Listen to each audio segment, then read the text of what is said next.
Hey guys, so today I'm going to be showing you, no, that's not right. I'm not showing you anything, I'm telling you. What is my problem? Hey guys, so today I'm going to be telling you my top 10 study tips for studying for college midterms or just any exam like a final, or if you just have a test coming up. These are all the things that I do to make myself a better studier. Is studier a word? I feel like I used to really suck at studying. These are my top 10 tips for studying for college exams. So give this video a big thumbs up if you're excited, and if you're new here, you should definitely hit the subscribe button and join the fam. I make new videos every Tuesday and Thursday. So I'm gonna stop rambling and actually get into the video.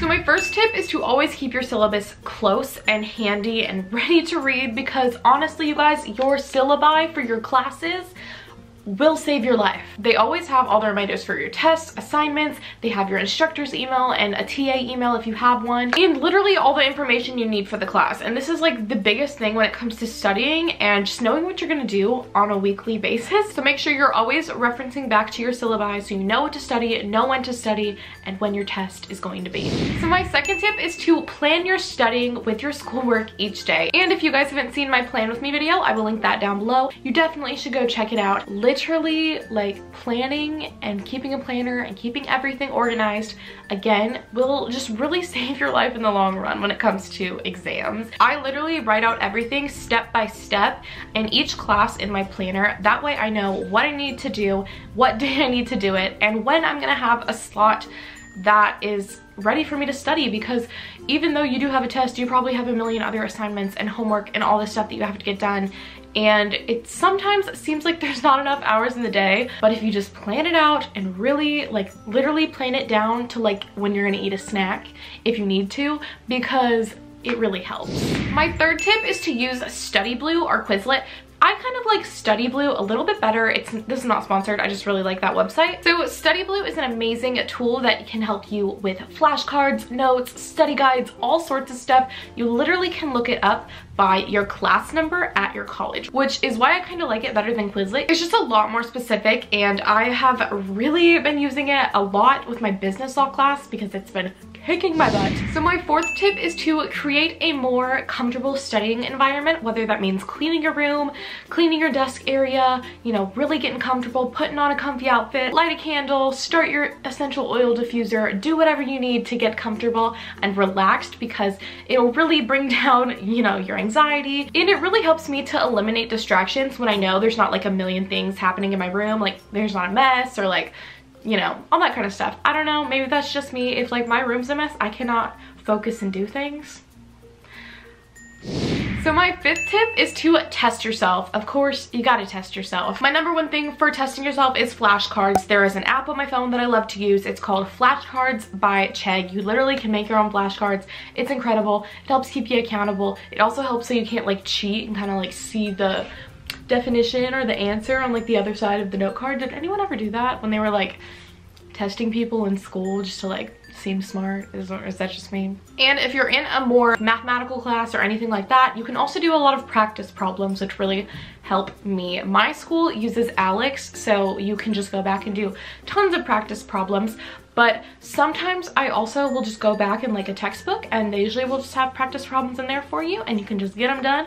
And I know it's not that fun, but it really helps, and it feels so satisfying when you get to the test and you see a question and you're like, I know how to do that. That's easy. I can do that, you know? So my sixth tip for you guys is to really utilize videos on YouTube. There are videos for everything. Every class, look it up. I promise you, you're gonna find something. It's also a super awesome tool for math. So if you need help and are more of a visual learner like I am, videos really help you out. And yeah, literally just type it into the search bar in Google, and most universities and like lots of other online schooling sources have videos online for tons of different classes.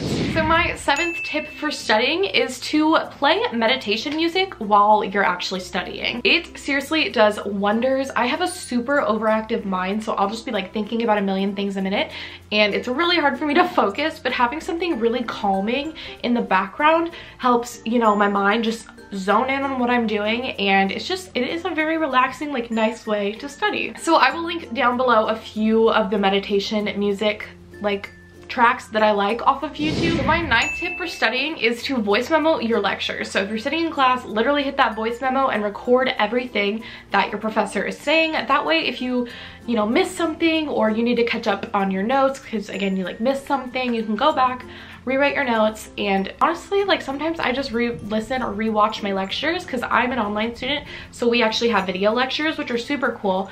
So I will just go back and rewatch those lectures, and I can't tell you how many times that has helped me during a test. And honestly guys, professors put tons of stuff from the book in exams, but they really get you with stuff that they mention in the lecture that's not in the book. So my 10th tip for studying in college is to FaceTime a friend to keep yourself accountable. I do this all the time with my boyfriend. We will literally FaceTime each other and then get our homework done. And also, you can't be on your phone if you're FaceTiming. I mean, you can, but then you won't be looking at the person. So it helps me stay off my phone. It also just keeps me accountable, and it's nice to have someone else there who's also working on stuff because it feels a little less lonely. And I don't know, it really helps me get stuff done. So grab your best friend, grab your boyfriend, FaceTime your mom if you want to, I don't know. But having another person there to keep you accountable with what you're doing, and also just you guys can like have a little study session together, get your stuff done, it really helps.